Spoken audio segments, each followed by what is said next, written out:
இப்போ தோசைக்கு என்னோடய மெத்தடில் நான் அரைக்கிறது அப்படிங்கிறத இப்போ வீடியோவில் பார்க்க போகிறீங்க. வீடியோவை ஸ்கிப் பண்ணாமல் பாருங்கள். நான் எப்படி இப்போ தோசைக்கு மாவு ஊற வைப்பேன் அப்படிங்கிறத பார்க்கலாம். இப்போ நான் வந்து காப்படி உலக்கு எடுத்திருக்கேன். நான் இதில் தான் இப்போ அளந்து எடுத்துக்க போகிறேன். நீங்கள் எப்பொழுதும் எதில் அளந்து எடுக்க, டம்ளரோ அல்லது கிண்ணமோ எதில் அளந்து எடுப்பீங்க அதை எடுத்துக்கோங்க. இப்போ நான் இதில் பார்த்தீங்கன்னா இந்த அளவுக்கு நான் இட்லி அரிசி எடுத்துக்க போகிறேன். பாதி அளவுக்கு இட்லி அரிசி. இப்போ காப்படி உலக்கில் பாதி அளவுக்கு நான் இட்லி அரிசி எடுத்திருக்கேன். மேலே பார்த்தீங்கன்னா பாதி அளவுக்கு பச்சரிசி எடுத்துக்கலாம். சாப்பாடு பச்சரிசி அல்லது மாவு பச்சரிசி ரெண்டில் எது வேணாலும் நீங்கள் சேர்த்துக்கோங்க.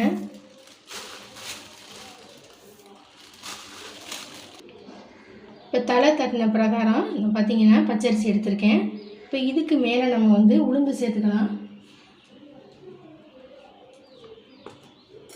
ஒரு பாத்திரத்தில் ஊற வைக்கிறதுக்கு அதை எடுத்துக்கோங்க. இப்போ வெள்ளை உளுந்து தான் நான் சேர்த்துக்கிறேன். இதுக்கு மேலே வந்து கோபுர அளவுக்கு அளந்து எடுத்துக்கோங்க.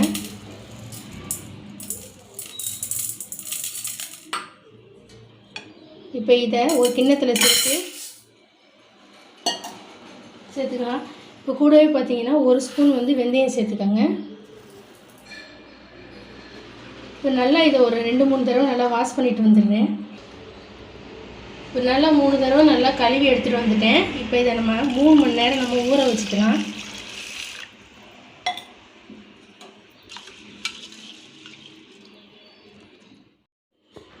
இப்போ நம்ம தோசைக்கு பார்த்திங்கன்னா அரிசியும் உளுந்தும் நம்ம ஊற வச்சுட்டோம். ஊற வச்சு கிட்டத்தட்ட ஒரு 4 மணி நேரமே ஆயிடுச்சு. நல்லா ஊறிடுச்சு. இப்போ நம்ம இதை மிக்சியில் தான் அரைக்க போகிறேன். கொஞ்சமாக இருக்கிறதுனால மிக்சியில் நான் சேர்த்து 2 தடவை போட்டு அரைச்சிக்கிறேன். இப்போ இதை அரைக்கிறப்ப மிக்சியை வந்து ஒரேடியாக ஓட்டாதீங்க, கொஞ்சம் விட்டு விட்டு அரைங்க. மாவு எந்த கன்சிஸ்டன்சியில் இருக்கணும்னா நல்லா நைஸாக அரைக்கணும் தோசைக்கு. இப்போ நம்ம மிக்சி ஜாரில் சேர்த்து தண்ணி சேர்த்து நம்ம அரைச்சிக்கலாம். 2 தடவை போட்டு அரைச்சிக்க போகிறேன்.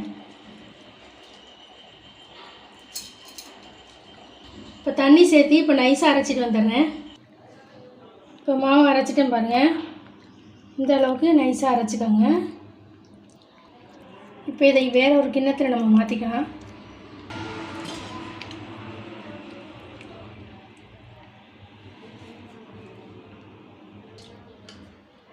இப்போ 2வது தடவை சேர்த்து அரைச்சிக்கலாம். இதையும் இப்போ செகண்ட் ட்ரிப்பு போட்டு அரைச்சிட்டேன்.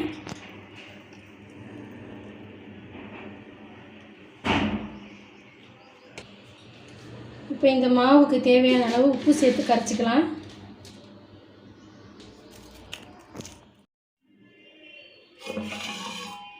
இப்போ மாவு பார்த்திங்கன்னா நைட்டு நல்லா நான் புளிக்க வச்சுருக்கேன். இப்போ காலையில் இந்த மாவை நான் எடுத்துருக்கேன் பாருங்கள், எந்த அளவுக்கு பொங்கி வந்திருக்கு பாருங்கள். இப்போ மாவு நல்லா கலக்கி விட்டுடலாம்.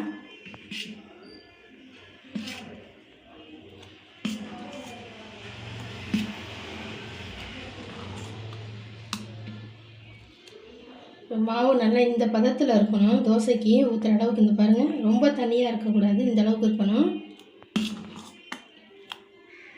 இப்போ நம்ம தோசைக்கல்ல நான் காய வச்சுருக்கேன் அடுப்பில். தோசைக்கல் நல்லா காஞ்சிருச்சு.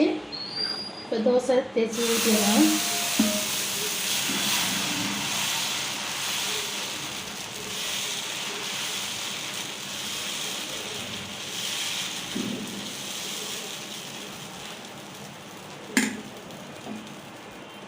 சுற்றியும் லைட்டாக எண்ணெய் ஊற்றுக்கோங்க.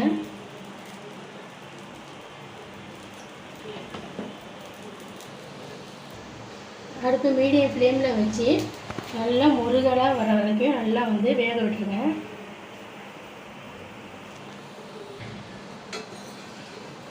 சூப்பராக வந்திருக்கு பாருங்கள்.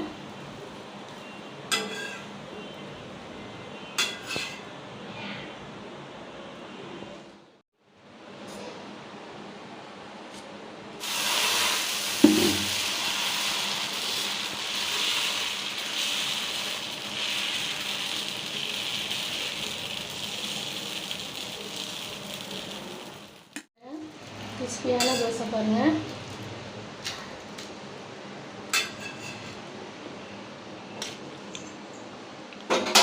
அடுப்பு ஆஃப் பண்ணிட்டேன். கார சட்னி தேங்காய் சட்னி சூப்பராக இருக்கும். கண்டிப்பாக இதே மாதிரி நீங்கள் மாவு அரைச்சி ட்ரை பண்ணி பாருங்கள். சூப்பராக கிறிஸ்பியான நம்ம ஹோட்டல் தோசை வீட்லேயே நம்ம ரெடி பண்ணிடலாம்.